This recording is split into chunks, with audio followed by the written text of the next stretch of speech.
Hello everyone, welcome to LJIP e-lecture series. Myself Bhumisha, Assistant Professor, LJ Institute of Pharmacy, Pharmaceutical Chemistry Department. Today we are going to discuss in detail about nucleic acid metabolism. But before going further in detail, please like, share and subscribe our YouTube channel Pharma Ignite.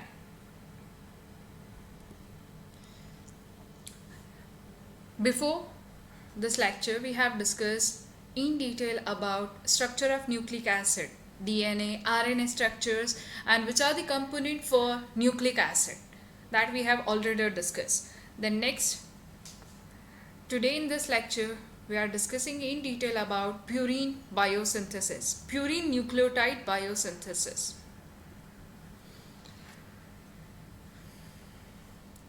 As such, before we are discussing this in detail, it should be remembered that purine base, that is not, they are not synthesized as such, but they are formed as a ribonucleotide.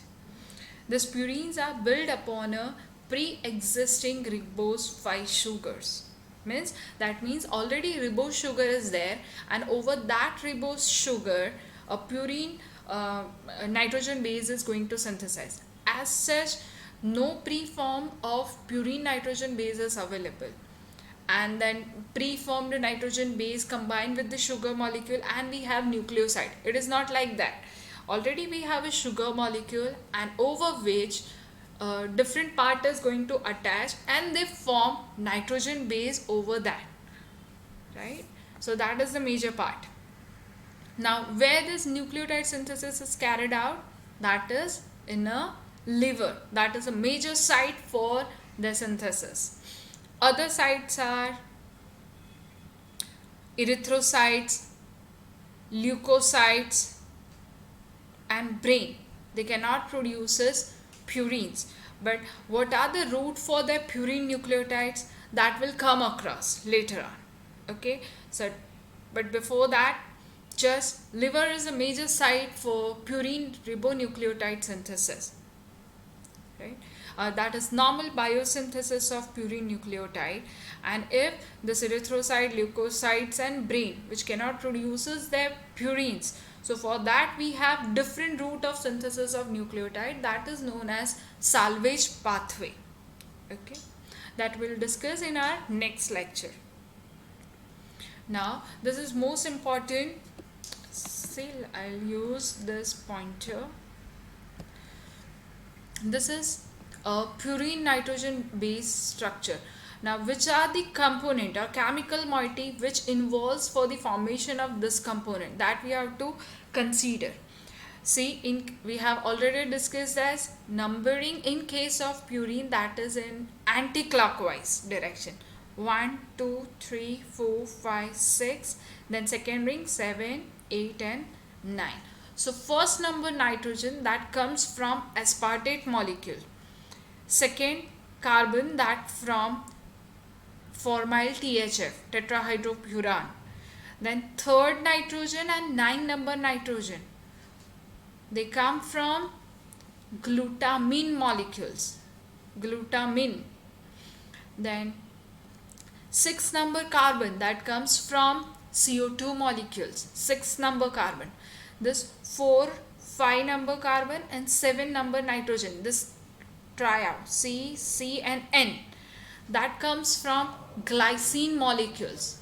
And last, the C8, 8 number carbon, that comes from formyl THF. So remember this thing, carbon C8 and C2 both come from formyl THF, while say 6 carbon, that comes from CO2 molecule. This 4 and 5 number carbon plus this nitrogen, the CCN, will come get from glycine molecule, right? One of the nitrogen, that is first nitrogen, that obtained from aspartate molecule, while this N3 and N9, that is obtained from glutamine molecule, right? This is helpful during our synthesis part of ribonucleotide. If you remember this figure, that then uh, biosynthesis pathway would be easier for us, right? Just you have to remember next step of addition, and which is going to be add, and according to that we'll add enzymes in that. Okay, so in this step we have already discussed a purine ribonucleotide is formed over pre-existing ribose sugar, and in our lectures of nucleotide we have discussed that ribose sugar attached to N9 part of purine nitrogen base, right? This is our structure of ribose 5-phosphate, right? So first we have to activate our this position, first carbon, right? Ribose 5-phosphate, and over which phosphoribosyl group is pyrophosphate group is added, but that is in case of phosphoribose, right? So phosphoribosyl pyrophosphate synthetase is an enzyme, because over this ribose 5-phosphate sugar you are adding this pyrophosphate molecule, right? So you are adding pyrophosphate molecule over ribose 5-phosphate sugar. So enzyme here is phosphoribosyl pyrophosphate synthetase, right? So only difference, student, if you can remember the structure, that is really very good, but structure remembrance is really very important. But if you can't remember the name, that's okay, leave it, okay? But if you remember the name, that would be easier for you to remember the enzyme, okay?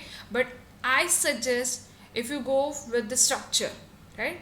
Because if you remember this main part of the structure, you can easily remember the structure, okay? So first pyrophosphate, 2 phosphates are added in a ribose sugar, right? So name is 5-phosphoribosyl pyrophosphate, right? Now what is there next? N, ninth position, NH2 group is there. So here enzyme is PRPP, phosphoribosyl pyrophosphate. That amino group is transferred from glutamine. So here enzyme is phosphoribosyl pyrophosphate glutamine amidotransferase. Amine group is transferred from glutamine part, right? Glutamine transfers as amine group to ribose sugar and converts into glutamate, right? So here phosphoribosyl pyrophosphate in presence of glutamine, that reacts with glutamine in presence of phosphoribosyl pyrophosphate glutamyl amidotransferase. So we get this structure, right? Then next, this nitrogen is then going to attach with this 3 part, C, C and N. From where we are getting this? From glycine, right? So this 5-phosphoribosylamine, that then reacts with glycine molecule, and enzyme is synthetase. Glycine structure is COOH CH2 NH2. So from that CO CH2 NH2, right? So here name of the structure is glycinamide. CONH group is there, amide is there, so it is glycinamide ribosyl 5-phosphate. Okay, glycinamide ribosyl 5-phosphate. See, we have completed with this N9, C, C and N. We left with this C8, right? That comes from formyl THF. So this glycinamide ribosyl 5-phosphate then reacts with N10 formyl THF, and in presence of enzyme formyl transferase, because from this formyl THF formyl group is transferred to this component, right? So we'll get this formyl, HCHO, formyl, right? So instead of this whole sugar part, we'll write only ribose 5-phosphate, right? So next, after addition of this formyl group, just we have to cyclize this. but before cyclization just add this nitrogen, and this nitrogen comes from glutamine. So again in this section add glutamine, and glutamine after addition again it is converted into glutamate, and enzyme here is synthetase. So here C double bond O, that will converts into C double bond NH, imine formation, right? And then cyclization of this ring, see in this structure, this 5-member ring. So then again synthetase enzyme. For each and every step energy is required, that energy comes from ATP, right? So here in presence of enzyme synthetase, this ring will cyclize, and here initially we have C double bond NH, that will converts into CNH2. Tautomerism is there. Okay, then next part, over this carbon, that carbon is going to attach with this C6, that comes from CO2 molecule.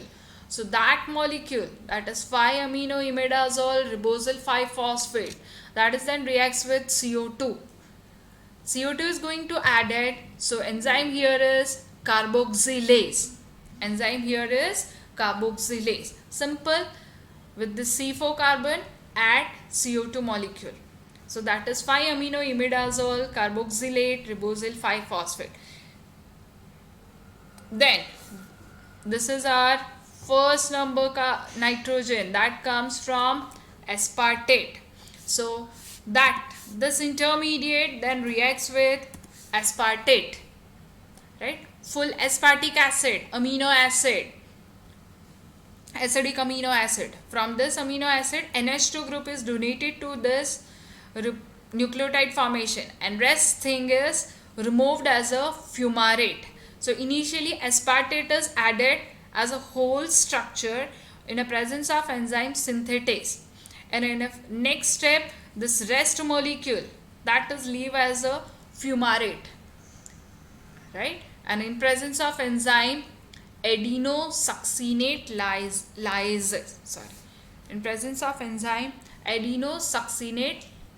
lysis, right? So here we left with CONH2, right? So see, carbon is there, nitrogen is there, and already here nitrogen is there. So we left with only one carbon, okay, and that carbon is coming from formal THF. So this intermediate is then reacts with formal THF in presence of enzyme formal transferase, same as C8. Here again we have added formal group, and at that time we have used formal transferase enzyme. So same enzyme is useful here, because the same reaction you are adding formal group to aspartate molecule, or sorry, to this nitrogen, means nitrogen from glutamine. So that is there. Then in this intermediate, last step is cyclization. Simple. So that is in presence of enzyme cyclohydrolase, this ring will cyclize and we get ionosine monophosphate. Remember student, this is not our complete purine nucleotide. This is our IMP, that is ionosine monophosphate, which is one of the intermediate for purine ribonucleotides. From this IMP we are going to synthesize AMP and GMP. Will have biosynthesis of ionosine monophosphate, and this we can learn from books of biochemistry by Satyanarayan, Leininger and Harper's Biochemistry. Hope you enjoy this lecture. If you have any query, you can comment below the lecture. Thank you.